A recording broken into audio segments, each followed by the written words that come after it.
భారత రాజ్యాంగం చాలా స్పష్టంగా పేర్కొంటుంది. తెలంగాణ రాష్ట్రం ఏర్పడిన తర్వాత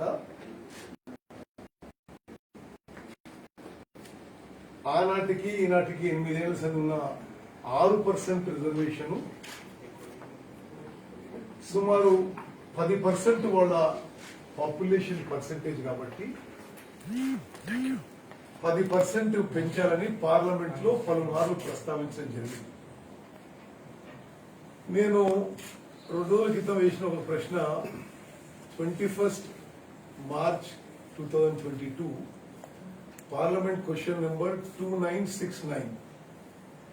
నా ప్రశ్న, whether there is any proposal from the government of Telangana to increase the reservation for scheduled tribes from the existing percentage to 12% and the details thereof. 12% అని శాసనసభలో బయట లోపల అనేక సందర్భాల్లో ముఖ్యమంత్రి కల్వకుంట్ల చంద్రశేఖరరావు గారు ప్రస్తావించారు, హామీ ఇచ్చారు. మరి వాళ్ళు అధికారంలో వచ్చిన 8 ఏళ్ల తర్వాత పార్లమెంట్ లో భారత ప్రభుత్వం ఇచ్చిన సమాధానం, లిఖితపూర్వక సమాధానం, no sir, no such proposal has been received to increase reservation for the scheduled tribes to 12%.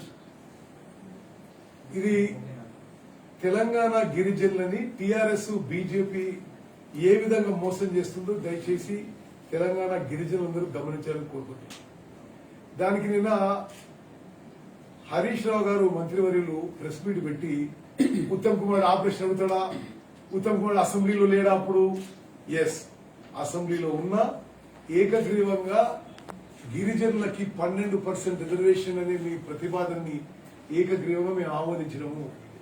మరి మీరు ఆ తర్వాత ఏం చేసినా మాకేం తెలుసు. మీరు అక్కడ రాష్ట్ర ప్రభుత్వం, టిఆర్ఎస్ ప్రభుత్వం, ఇక్కడ బీజేపీ ప్రభుత్వం, మరి అసెంబ్లీలో మేము కూడా ఆమోదించిన 12% రిజర్వేషన్ ఎందుకు మీరు మరి ఈ రోజు భారత ప్రభుత్వం మాకు చేరలేదు అంటుంది. మేము శాసనసభలో ఉన్నాం. మరి ఆయన అంటాడు దిక్కుమాలిన ప్రశ్న. మీకు గిరిజనులు దిక్కుమాలను కావచ్చు, మీకు గిరిజనులు, మరి దళితులు, మైనారిటీలు, బీసీలు అందరు దిక్కుమాలను ఉండొచ్చు, మీకు అగ్రకుల అహంకారం కూడా ఉండొచ్చు. కానీ గిరిజనులకు రిజర్వేషన్ గురించి ప్రశ్న అడిగితే దిక్కుమాలిన ప్రశ్న, మీకు సిగ్గు లేదు, ఇవన్నీ ఆయన ప్రెస్ మీట్ లో మాట్లాడడం ఇది అసందర్భంగా ఉన్నాయి. అసలు విషయం తప్పుదారి బట్టి వచ్చే విధంగా మరి నిన్న హరీష్ రావు గారి ప్రెస్ మీట్ అని చెప్పి మనం చేస్తాను.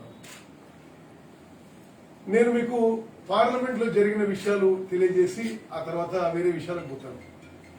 21 మార్చి 2022లో ఆ మినిస్టరు మాకే ప్రపోజల్ అందలేదు అని చెప్పిండు. మరి 21 డిసెంబర్ 2021 కి మళ్ళోసారి మీరు దయచేసి చూడాలి. అది క్వశ్చన్ సబ్పారా 3 నేను ఎస్సీస్ అండ్ ఎస్టీస్ కి ఇద్దరికి కలిపి అడిగిన, whether there is any proposal from the state government of Telangana to the union government seeking an increase in reservation as per the population percentage. No sir. ఇది డిసెంబర్ 2021. ఇది కాకుండా నేను పార్లమెంట్ లో 0 అవర్ లో ఒకసారి, మరి రూల్ 377 ఒకసారి ఈ రిజర్వేషన్స్ పెంచాలని చెప్పి కూడా డిమాండ్ చేయడం జరిగింది. ఫిబ్రవరి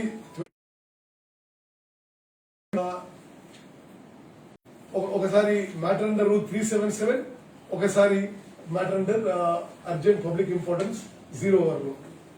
అంటే ఇన్నిసార్లు ప్రస్తావించినా వీళ్ళు మాకే ప్రతిపాదన లేదంటారు. వాళ్ళు ఏదో ప్రతిసారి మా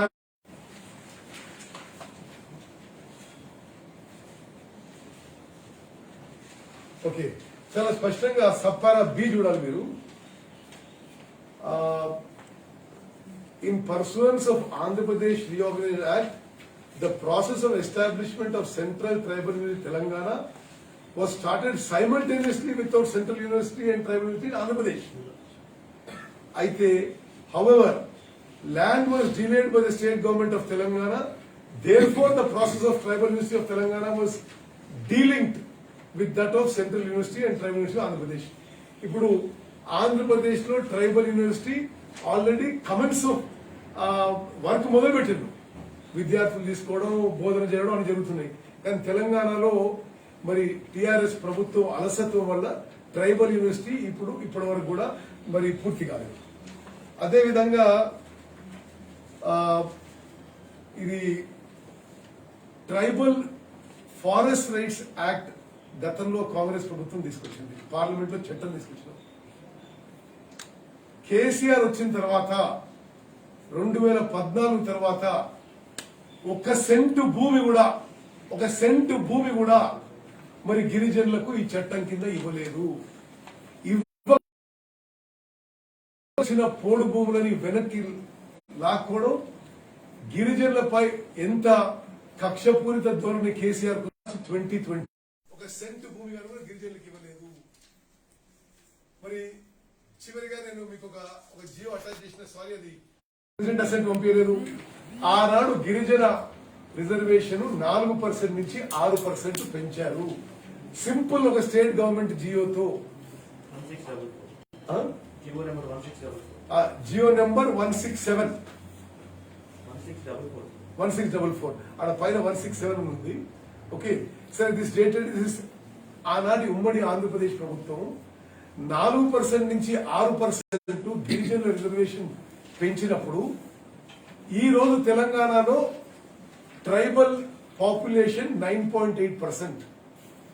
మీరు 10% ఇవ్వడంలో కల్వకుంట్ల చంద్రశేఖరరావు ఎందుకు 8 ఏళ్లు జాప్యం చేశాడో తెలంగాణ గిరిజనులకి క్షమాపణ చెప్పాలి, సమాధానం చెప్పాలి.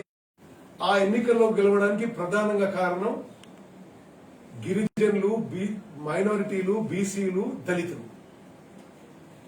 వాళ్ళందరికీ ఆ రోజు ఎన్నికల్లో ఇచ్చిన హామీ, తెలంగాణ ఉద్యమంలో ఇచ్చిన హామీ ఒక్కటి కూడా నిలబెట్టుకోలేదు. ప్రధానంగా గిరిజనులకి 12% చేస్తా అని మొత్తం మరి తెలంగాణ ఉద్యమంలో, తెలంగాణ ఎడ్యుకేషన్ లో చెప్పిన కేసీఆర్ ఈరోజు మోసం చేయలేదా? 8 ఏళ్లు దాటిండ్రు. తెలంగాణ రాష్ట్రంలో గిరిజనులకి 12% రాలేదు. ఆయననే మాటిచ్చిన 3 ఎకరాల వ్యవసాయ పొలం తెలంగాణలో ఒక్క గిరిజన కుటుంబానికి రాలేదు. ఈ టిఆర్ఎస్ ప్రభుత్వం అలసత్వం వల్ల, నిర్లక్ష్యం వల్ల ట్రైబల్ యూనివర్సిటీ రాలేదు. పోడు భూముల నుంచి గిరిజనులని, పట్టాలున్న గిరిజనులని ఎల్లగొడుతున్నారు. మరి అనేక విధాలుగా గిరిజనులకి మోసం చేసింది టిఆర్ఎస్ పార్టీ, బీజేపీ కలిసి మోసం చేసిన విషయం నేను మనం చేస్తున్నాను. ఇప్పుడు మీకు ఒక అంకెలు చెప్పాలంటే, ఈసారి బడ్జెట్ 2.56 lakh crores. ఇది టిఆర్ఎస్ ప్రభుత్వం వచ్చిన తర్వాత ప్రజెంట్ చేసిన 8వ బడ్జెట్. అంటే సుమారు 12 నుంచి 13 లక్షల కోట్ల బడ్జెట్ మరి ఖర్చు పెట్టి గిరిజనులకు రావాల్సిన as per SC ST sub plan వాళ్ళకి 9.8% అంటే అప్రాక్సిమేట్లీ 10% ఆఫ్ బడ్జెట్ రావాలి. అంటే ఈ 8 ఏళ్లలో గిరిజనులకి 1.2 lakh crores to 1.3 lakh crores ఖర్చు పెట్టాల్సింది. అసలు కొత్తగా వాళ్ళు క్రియేట్ చేసిన ఇది తండాలని, గ్రామ పంచాయతీలని వాళ్ళు గ్రామ పంచాయతీలు విభజించి కొత్త గ్రామ పంచాయతీలు చాలా మటుకు తండాలను చేశారు. ఒక్క తండాలో కూడా కనీసం గ్రామ పంచాయతీ బిల్డింగ్ అట్లే. ఈ గిరిజన గ్రామ పంచాయతీల్లో ఈ తండలు ఏదైతే గ్రామ పంచాయతీలుగా మార్చడం జరిగిందో, no revenue, no tax, no income, పూర్తిగా గాలి వదిలేసిండ్రు. అసలు నేను కొన్ని గిరిజన గ్రామ పంచాయతీల పేర్లు కూడా మీకు చదివి వినిపిస్తాను. నేను కావలసుకుని నా పార్లమెంట్ కాన్స్టిట్యున్సీలో కొత్తగా ఏర్పడ్డ గిరిజన తండలు ఏదైతే గ్రామ పంచాయతీ ఏర్పడాయో ఏ ఒక్క చోట కూడా గ్రామ పంచాయతీ బిల్డింగ్ కూడా నిర్మాణం చేయలేదు. పాపం సర్పంచులు వార్డు మెంబర్లు ఇళ్లలో కూర్చొని సర్పంచ్ నిధులు నిర్వహిస్తున్నారు. మరి హరీష్ రావు అంటారు నిన్న, మేము గ్రామ పంచాయతీలు చేసినాం, మేము గ్రామ పంచాయతీలు చేసి ప్రయోజనం ఏంటిది? ఆ గ్రామ పంచాయతీల్లో ప్రభుత్వం నుంచి ఇన్ఫ్రాస్ట్రక్చర్ డెవలప్మెంట్ కి ఇచ్చిన ఫండ్స్ సున్నా, వచ్చే రెవెన్యూస్ ఉన్నా దానికి ఆ గిరిజనులకు ఏమీ ప్రయోజనం జరగడం లేదనే విషయం కూడా యావత్ తెలంగాణ గిరిజన జనాభాకు అందరికీ తెలుసు. మరి 8 ఏళ్ళు అయిపోయింది, ఇప్పటి వరకే మరి ఉద్యోగాల్లో విద్యా అవకాశాల్లో తెలంగాణ గిరిజనులకి తీవ్ర అన్యాయం జరిగింది. కేవలం కేసీఆర్ టీఆర్ఎస్ పార్టీ వల్లనే. మరి వాళ్ళు ఇక్కడ పంపించినామంటారు, వీళ్ళు ఇక్కడ మాకు చేరలేదంటారు. మరి టీఆర్ఎస్ బీజేపీ డ్రామాల వల్ల ఇది గిరిజనులకి వాళ్ళకి రావాల్సిన జనాభా ఆధారంగా రావాల్సిన 10% రిజర్వేషన్ రాలేదు. విద్యావకాశాలు కోల్పోయారు, ఉద్యోగ అవకాశాలు కోల్పోయారు. అదేవిధంగా టీఆర్ఎస్ బీజేపీ డ్రామాల వల్ల ఇప్పటి వరకు ట్రైబల్ యూనివర్సిటీ ఏర్పడలేదు. ఆంధ్రప్రదేశ్ లో అదే సమయంలో అదే యాక్ట్ లో ఉన్న ట్రైబల్ యూనివర్సిటీ ఇప్పుడు పూర్తి స్థాయిలో ఫంక్షనింగ్ లో ఉంది. మరి మిత్రులారా, నేను ఏంటంటే టీఆర్ఎస్ వాళ్ళు మోదీ దిష్టిబొమ్మ దానం చేస్తున్నారని, మరి బీజేపీ వాళ్ళు కేసీఆర్ దిష్టిబొమ్మ దానం చేస్తున్నారు. మీరు ఎవరి దిష్టిబొమ్మ దానం చేసినా అది మీ ఇష్టం. కానీ మరి వాస్తవంగా గిరిజనులకి వాళ్ళ జనాభా ఆధారంగా వెంటనే కేసీఆర్ ఏం అలసత్వం చేయకుండా రిజర్వేషన్స్ ప్రకటించాలని చెప్పి కాంగ్రెస్ పార్టీ డిమాండ్ చేస్తుంది. మీరేం డిమాండ్ చేస్తున్నారు, కానీ ఈ రోజు వాళ్ళు కొన్ని డాక్యుమెంట్స్ రిలీజ్ చేశారు. ఫలానా రోజు మేము తీర్మానం చేశాము, దాన్ని సెంటర్ కు పంపించాము, సెంటర్ రిసీవ్ చేసుకున్నట్టుగా మా కమ్యూనికేషన్ వచ్చింది. ఆ కమ్యూనికేషన్ బేస్ చేసుకుని మేము ఇది చెప్పాము, కావాలని చెప్పేసి ఇది డ్రామా ఆడుతున్నారు. ఇవన్నీ తెలిసే కాంగ్రెస్ పార్టీ కావాలని చెప్పి ఇట్లాంటి క్వశ్చన్స్ వేసి ఇరుకుని పెట్టే పరిస్థితి చేస్తున్నారు. ఇది నిజంగా వాళ్ళ మూర్ఖత్వం, మరి అదే విధంగా మోసం చేయడం అనేది వాళ్ళకి పుట్టుకతో వచ్చిన విద్య. నిస్సందేహంగా టీఆర్ఎస్ బీజేపీ కలిసి తెలంగాణ గిరిజనులు మోసం చేస్తుంది. నేను ఒకటే ప్రశ్న అడుగుతున్నా, మీరు భారత రాష్ట్రపతి ఎన్నికలు వచ్చినప్పుడు కేసీఆర్ గారు జగ్జీవన్ రామ్ గారి కూతురు తెలంగాణ బిల్లులు లోక్సభలో పాస్ చేసిన మీరా కుమార్ గారికి మద్దతు ఇవ్వాల్సిందిగా నేను మీకు రాష్ట్ర కాంగ్రెస్ పార్టీ అధ్యక్షునిగా ఫోన్ చేస్తే మీరు ఫోన్ తీసుకోకపోగా మీరు బీజేపీకి భారత రాష్ట్రపతి ఎన్నికల్లో ఓటేసింది. ఉపరాష్ట్రపతి ఎన్నికల్లో మరి కాంగ్రెస్ పార్టీ నుంచి గోపాల్ గాంధీ గారు నిలబెడితే మహాత్మా గాంధీ గారి మనవడు టీఆర్ఎస్ పార్టీ బీజేపీ అభ్యర్థి వెంకయ్యనాయుడు గారికి ఓటేసింది. రాజ్యసభ డిప్యూటీ చైర్మన్ ఎన్నికల్లో టీఆర్ఎస్ పార్టీ బీజేపీకి ఓటేసింది. లేదు మోదీ గొప్ప పని చేసిండు, మీరు విమర్శించదన్నారు. జీఎస్టీలో మద్దతు ఇచ్చిండ్రు, కాశ్మీర్ ఇష్యూలో మద్దతు ఇచ్చిండ్రు. అన్ని విషయాల్లో మీరు బీజేపీకి మద్దతు ఇచ్చినప్పుడు మరి మీరు ఎందుకు తప్పనిసరిగా గిరిజనుల రిజర్వేషన్ ఆ రోజు ఆమోదింపజేసుకోలేదు? దీంట్లో మరి మోసము కుట్ర ఉందని చెప్పి నేను మనం చేస్తున్నాను. మీరు కాళేశ్వరం ప్రాజెక్టు కోసం ఇల్లీగల్ గా పవర్ ఫైనాన్స్ కార్పొరేషన్ నుంచి ఆర్ఈసీ నుంచి నిధులు తెచ్చుకొని మీ కమిషన్ల కకృతి కోసం మీరు చేసుకున్నారు, మీరు సెంట్రల్ గవర్నమెంట్ కలిసి. మరి ఇవన్నీ చేసుకున్నప్పుడు బీజేపీతో పట్టుబట్టి ఎందుకు గిరిజనులకి వాళ్ళ జనాభా ఆధారంగా రిజర్వేషన్ కల్పించలేదు కేసీఆర్ గారు? మరి జవాబు చెప్పాలని కోరుకుంటున్నాం. అసెంబ్లీ తీర్మానం చేసి అంత కరస్పాండెన్స్ ఏమి జరిగిన తర్వాత పార్లమెంట్ సాక్షిగా తెలంగాణ నుంచి ప్రతిపాదన రాలేదు అని ఎట్లా చెప్తుంది కేంద్ర ప్రభుత్వం? తప్పు కదా అది. మీరు బీజేపీ వాళ్ళు నేనేమంటున్నా, తప్పు చేసిందా లేదు కాదు. అదే టీఆర్ఎస్ వాళ్ళు ఏం పంపించిందో ఏం జవాబు వచ్చింది మాకేం తెలుసు? అది కాదు, ఒకసారి కాదు, 2 సార్ల మరి ఇప్పటి వరకు ఇన్నిసార్లు ఇది వచ్చింది. ఇది ఓన్లీ క్వశ్చన్స్. నేను 0 ఓవర్లో రేజ్ చేసిన, రూల్ 377 చేసిన, ఏనాడు ఏ టీఆర్ఎస్ ఎంపీ గిరిజనుల రిజర్వేషన్స్ మైనారిటీ రిజర్వేషన్ గురించి పార్లమెంట్ లో ఎందుకు ప్రస్తావించలేదు? ఒక్కసారి కూడా ఈ టర్మ్ లో ఒక్కసారి ప్రస్తావించలేదు. మరి కాళేశ్వరం ప్రాజెక్టు ఆ పైసలు ఈ పైసలు ఆ కమిషన్ తప్పితే ఇంకా వేరే ధ్యాసమే లేదా, సోయి లేదా వేరే విషయంలో.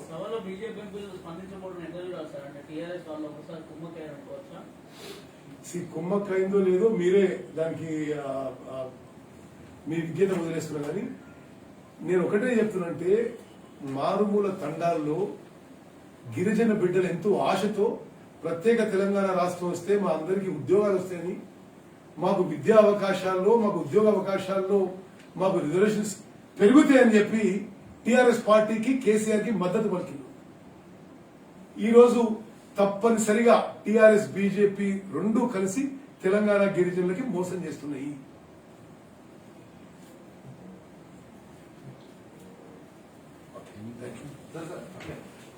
విద్యుత్ ఛార్జీలు పెంచారు.